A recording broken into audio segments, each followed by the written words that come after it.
Women are difficult to understand. All men are the same. All politicians are corrupt. All the police officers are corrupt. All religious people are boring and narrow-minded. I'm not talented enough to succeed. I need to have large enough capital to get into business. These are some of the most commonly generalized statements we hear all the time. So let's look into what role does generalization play in our day-to-day life from a bit of a psychological perspective.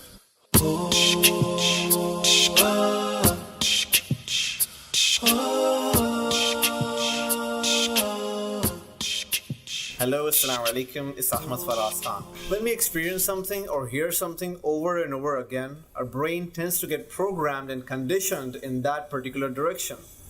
And part of the process is our mind's tendency to come to general conclusions, and hence these kind of general statements. Honestly, this generalization is a natural tendency and an attempt of our brain to make life a little bit simpler. And actually, this is how we are able to function efficiently on a day-to-day basis. For example, if you know how to drive a car, it does not matter which car you sit in. You will still know how to drive it.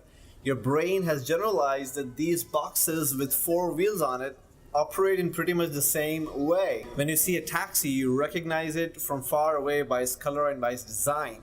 Even if you haven't seen this particular taxi with this particular driver before, you still know that this is a form of a public transport. Similarly, when you see a door, no matter which door you see in the entire world, your brain knows that this piece of wood or this piece of metal will lead to some other space or some other room, and your brain has also generalized that the metal thing on it is there to unlock it, and if you rotate it while pulling it or pushing it, it will open the door. So if it wasn't for this tendency of our brain to generalize, even the most simplest tasks would have become daunting, and we wouldn't be able to do anything in our daily routine which we usually do without even consciously thinking about it. But the problem is, this tool, this tendency is meant for simpler tasks.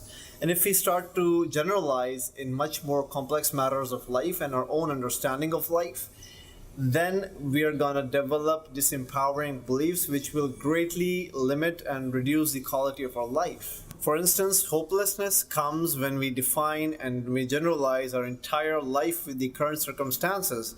And this is also the reason why many people set their values and their bars to lower standards, because they've developed certain beliefs about themselves, about their life.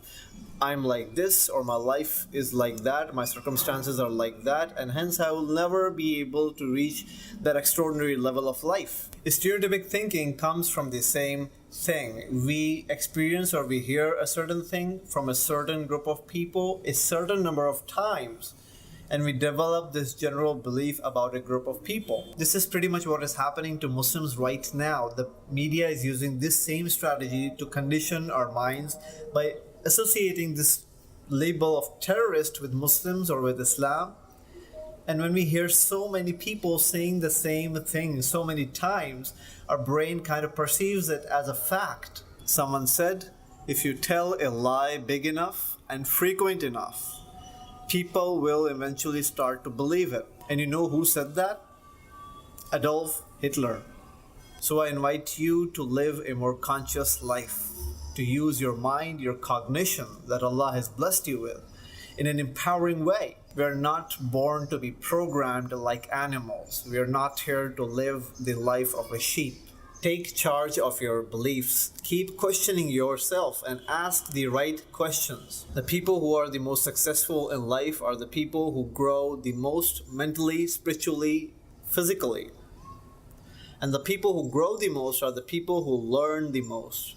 And to learn, you've got to be flexible and humble, and you've got to ask the right questions.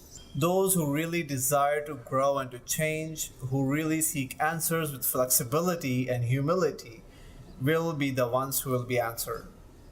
As Allah says in the Quran, ذَلِكَ الْكِتَابُ لَا رَيْبَ فِيهِ هُدًى لِلْمُتَّقِينَ. This is the book without a doubt, a guidance for those who are conscious of Allah, who really seek guidance.